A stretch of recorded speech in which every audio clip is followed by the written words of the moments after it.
is a term that describes the role reversal that takes place when a child is forced to take on the responsibilities of the parent. Yes. More specifically, emotional parentification involves a child or adolescent taking on the role and responsibilities of confidant, secret keeper, or emotional healer for family members. That's right. Parents have to decide what information is good for their kid to know and when they might be oversharing. Yes. And I know, Frances, that your mom was a big oversharer. Huge oversharer. And my mother always just told me all the family business. Like from the time I was 3 years old, I knew what was up with every family member, all the secrets. She would tell me what was going on at work, the stresses at work. She never shared like financial issues or things like that, but I knew everybody's business. Like I was 3 and be like, oh, you can't say nothing because I know what's going on with you. Well, that's one thing. Like she treated you like a girlfriend, yes, right? Yes, I was that child. I'd be like, oh, you gonna step up in here because I know your dirt.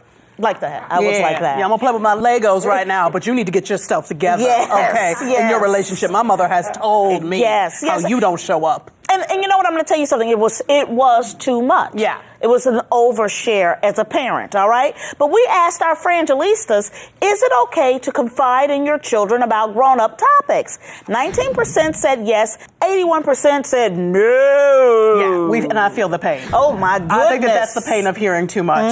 So joining us in the studio today is cognitive behavioral therapist Dr. Romi Mouhibian. Welcome to Me Time. Thank you for being here. Thank you for being here. Now, Dr. Mouhibian, how can a parent know when they're telling their child too much?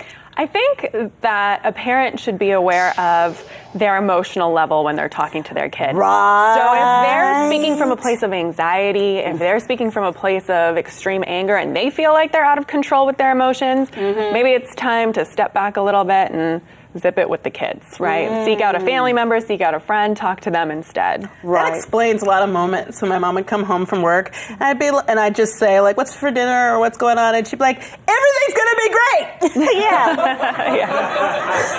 It's like, she is smiling really hard. That might be the other extreme. I was gonna say, is there a balance? Because here's my question. There are kids who are down up in their bedroom and they can hear the parents arguing. Or they see mom is upset when she comes home from work. Or they know that financially things aren't right. See, that one There's bothers a stress. me. Yeah. There's a stress in the household.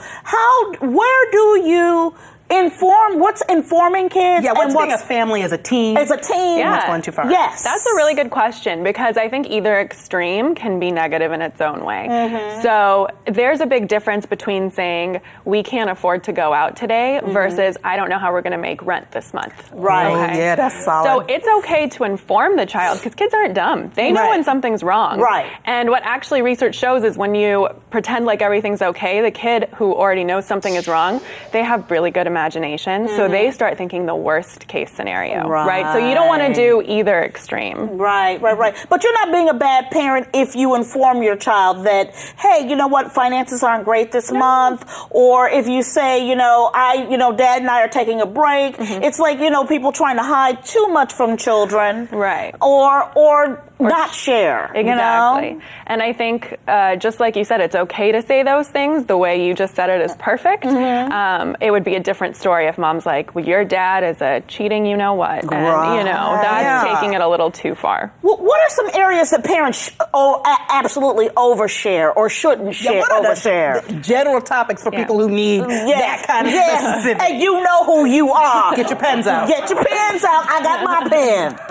All right. I think there's 3 specific areas where parents tend to overshare. So one would be financial issues, which we talked about. Another would be issues within the marriage or within a family, right? So talking about in-laws or talking about the other parent figure. Oh, my mama talked about that to me all the time. Yeah, it's very common. Yeah. And probably the third area would be oversharing about maybe some illegal or not so great things that you've done in your life yourself. So maybe being overly explicit about past drug abuses or sexual activity, things like that. Right. So you're saying that that's not healthy for children.